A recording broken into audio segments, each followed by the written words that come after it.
Okay.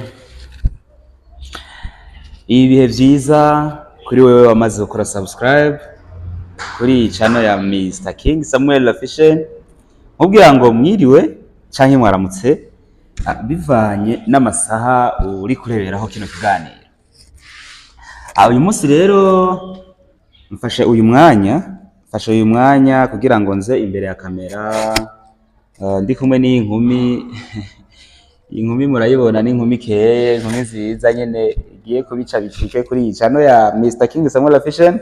Uyu mukobwa ni umukobwa tuzokwama dukorana kuri iyi channel tubashikiriza ibiganiro bitandukanye, haba mu mafilme canke se mu biganiro bitandukanye, donc mu ndirimbo muzoza mumubona kenshi gashoboka. Hama nk'ibisanzwe rero ndashaka kugira ngo manze wivuge imbere y'abakunzi bacu kugira ngo bakumenye bamenye ati ninde tugiye kubana mu kino kiganiro n'ibindi bibandanye. Kaze. Murakoze cyane. Ku mazina yanje banyitwa Igiraneza Chanel, nongera ndabatasha aho muherereye. Tugiye kubana mu biganiro byinshi ndetse no mu mafilme. Natwe turahari ku bwanyu, namwe muhari ku bwacu. Ni iki kidasanzwe abantu biteze kubona kuri wewe? Ikintu kidasanzwe mwiteze ko mbona ko nuko muzombona kenshi cyane mu birori ndabaryohera ndetse no mu bindi. Hajya ngo gusezerana ntushitse ngo tumuri byo sezerana, urumva gusezerana ntushitse na Bibiliya nibivuga ngo gusezerana ngo tumuri byo sezerana ukihorera. Rero mu gihe uri kuremerera abantu ngo tuzokora nuko bikaca biba ngombwa ukabunura kwamye uricaye uriko urakora, si ibintu bari byiza na gatoya. Oya navumbutse vraiment nanka kubabesha navumbutse nahishikiye kwa Mr. King Samuel Official. Tugiye kubaryohera mu byumve kandi mu bitahora. Okay, hama rero fashe uyu mwanya kugira ngo shimire buri muntu wese wabanye nanje kuva mu ntango gushika aya masaha.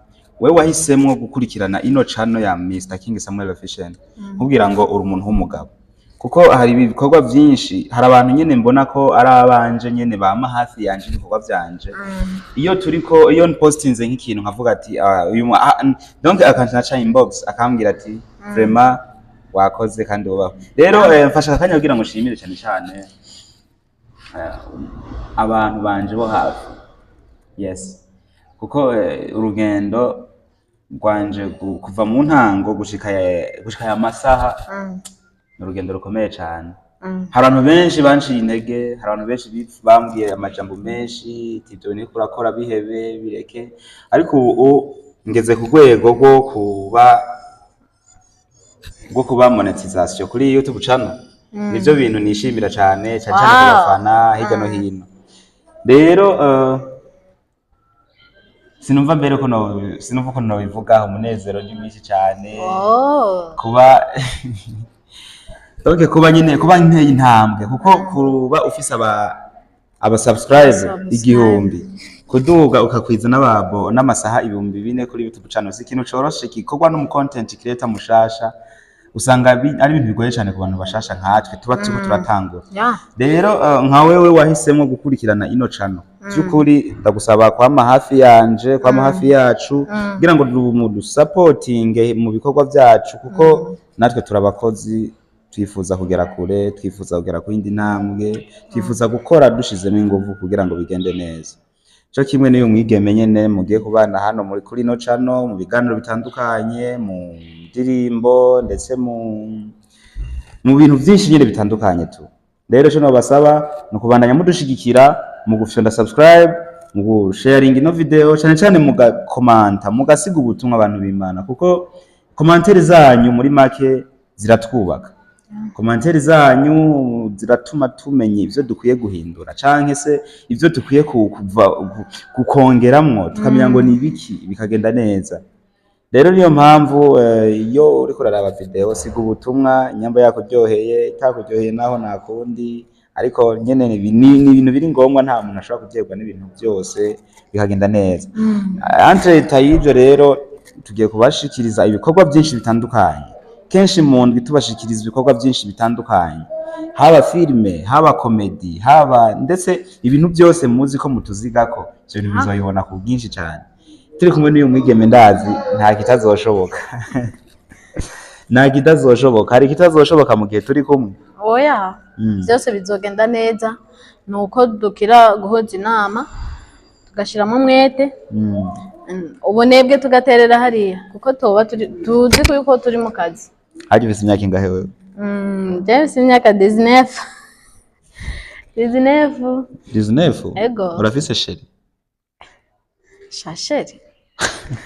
Abasheri b'ikigesa, abasheri ahubwo nka bijya bitwa ba ex nyene, umusheri muri makuri single. Ego. Ndabizi nta muntu ashobora kuza kuri social media ngo yemeze neza ko afise umukunzi, ntibibaho. Aho ni kugira ngo uratesha imitwe abahungu hirya no hino nyene. Nta mukobwa mwiza nkaho yobura umukunzi, ntibibaho. Je naramubuze, nyemba mu office mu ndangira. Okay guys, reka tubasezere twifuriza ibihe byiza aho muri hose, mu bikorwa byanyu murimwo ndetse mu bintu byinshi muri ko murakora. Gusa ikintu kimwe cyo mumenya nuko natwe dutanguye urugendo. Rero nk'abana bakiri bato, murabona turacari bato, ariko dushaka kugera kure, twifuza kugera kure. Rero muko kugera kure kwacu atamwebwe nta twebwe, dufise gukora kugira ngo tugere kure, ariko ingufu tuzihabwa na mwebwe. Rero niyo mpamvu twifuza ko mwodushigikira mu buryo bwo gukunda ibikorwa byacu. Natwe twiteguye gukora, twiteguye kubaha